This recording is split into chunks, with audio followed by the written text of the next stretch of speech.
你想要听起来更专业吗？想要让你的书信听起来比较有说服力吗？有很多人就会运用 Google 的同义字或者是词库 Thesaurus 挑选一个字来取代原有的字，但是往往这样子只会让你的句子听起来怪怪的，或者会让对方会错意。Do you know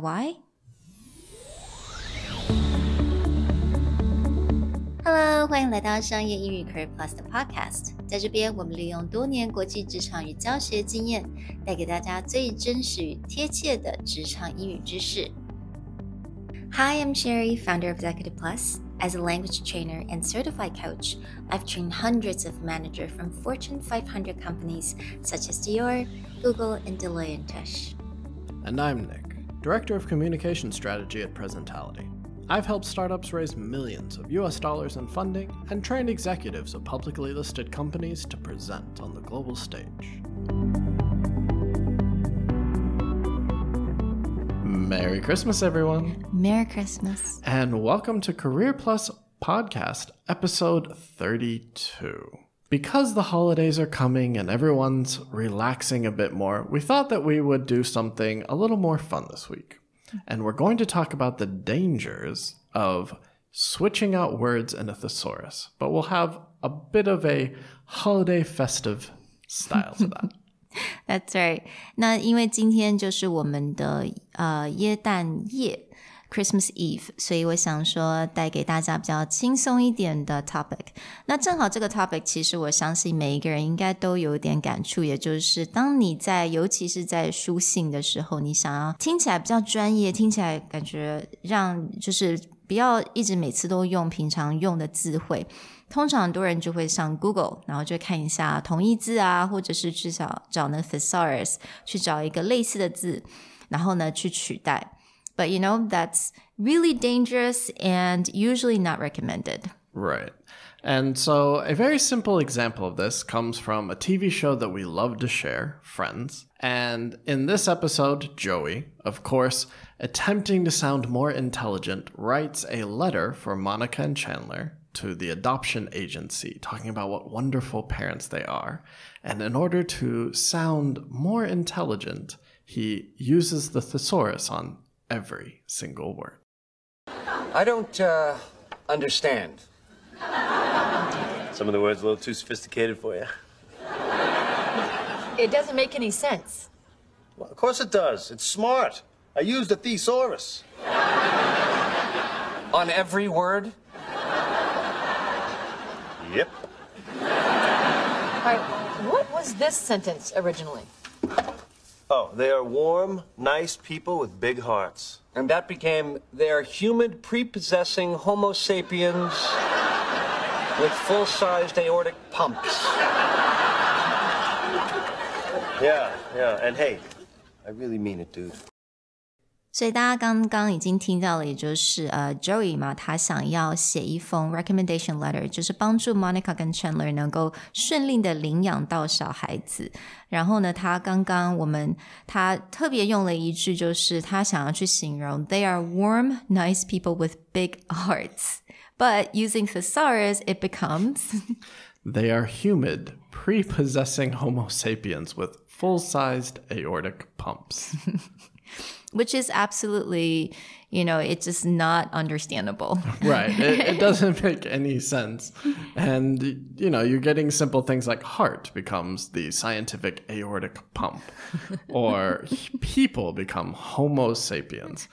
So I don't think many people go to this extreme. But a lot of times when you read something, you can always tell when a word is maybe just been replaced or the person writing, say, the email or using the word doesn't have full command of that particular vocabulary. Right. 所以这个时候看得出来说，虽然你想要找一个比较困难的字或比较sophisticated 的字来取代，但是它其实它用的意思跟它可能这个 context 其实不太对的。Yeah. Right. So the goal will always be to, if you want to use a word and you think, oh, that looks interesting.First is put it back in Google, see how people use it, and see if it makes sense in what you want to do. Yeah, 我觉得非常大家都一定要做的事情就是你要多看一些例句 okay? Find a lot of more example sentences just to see how they use it and before you actually want to use it in a very important letters to someone. All right, so in the holiday spirit, we have another sort of festive example for you. And this one is probably the most famous poem that you hear during Christmas time. It is A Visit from St. Nicholas by Clement Clarke Moore. Most people know this as the 'Twas the Night Before Christmas poem. Every year, there's a lot of fun examples or iterations on this poem. In fact, back in my college, every year before the end of the semester, the whole university would do a end-of-year dinner. And actually, all the teachers and professors would serve the students dinner. Mm-hmm. But every year at this, one student, usually the class president, would rewrite this poem and then put all of the professors or references to the school inside the poem. And this is pretty common. So if you go online and look up, 'Twas the Night Before Christmas, you'll see a lot of people do fun things that are more aimed at their audience or their, friends or family.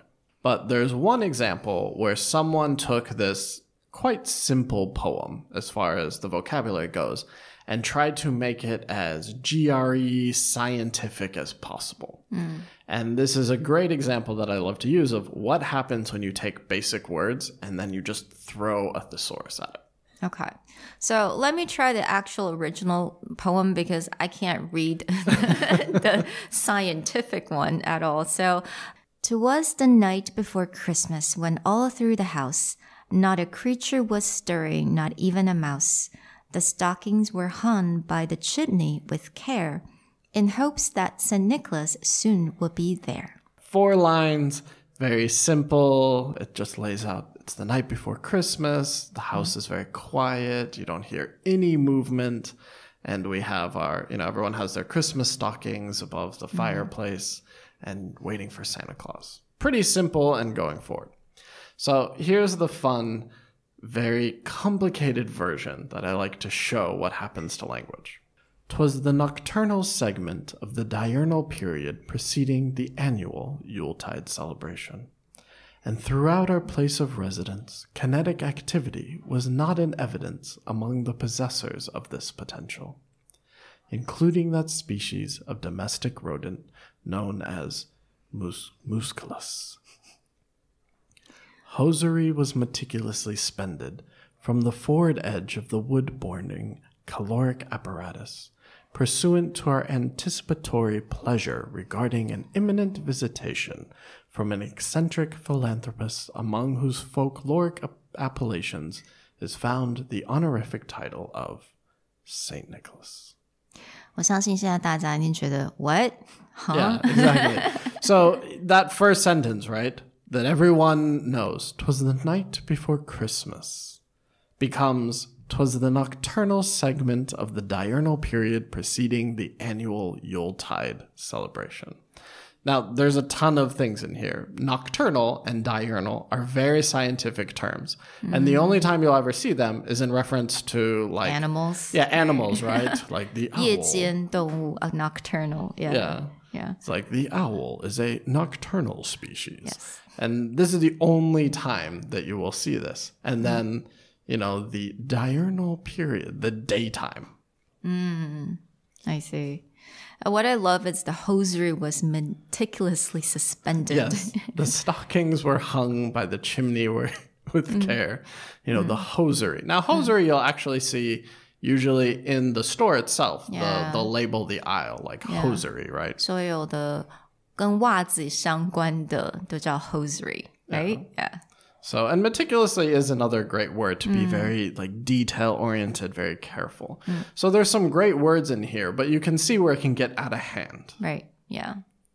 所以就是真的要小心，当然这个是算是一个 joke， 但是我想说大家也是真的在做平常的书信的时候 just be very careful and 我们刚刚这些 poetry 全部我们都会有 link 在我们的那个 description box， 所以你想要真的去跟着去看看这个 poetry 变成什么样子的话 feel free to do that. Yeah, if you really want to test your English level, Yeah. read the whole thing without looking at the original poem and see how much of it you can actually connect. 那如果你想要学单字的话，我从这个 poem 你大概就可以找到了 like how many? Oh, the hundreds at this point. Like it's... Yeah. It takes a very simple poem. Like all we read was 4 lines, but then the scientific version took me a good, minute to get through. So if you really want great vocabulary, but again, the warning is don't do this as a whole. Yes. Take these individual words, see how they're really used, and it is a great way to learn new vocabulary. You can go back and listen to our episode on how to learn vocabulary, where we talk about, great books or things that you can read. This would definitely be among them, but please don't talk like this. No one talks like this. Absolutely. So I hope you guys really enjoyed our episode today, and Merry Christmas, everyone. Yes, have a wonderful holiday season. Bye, everyone. Bye. 如果你喜欢我们的 podcast， 欢迎来追踪我们的主管英文 Executive Plus 的 Facebook。那也可以写信到我们的信箱 yourcareerplus@gmail.com。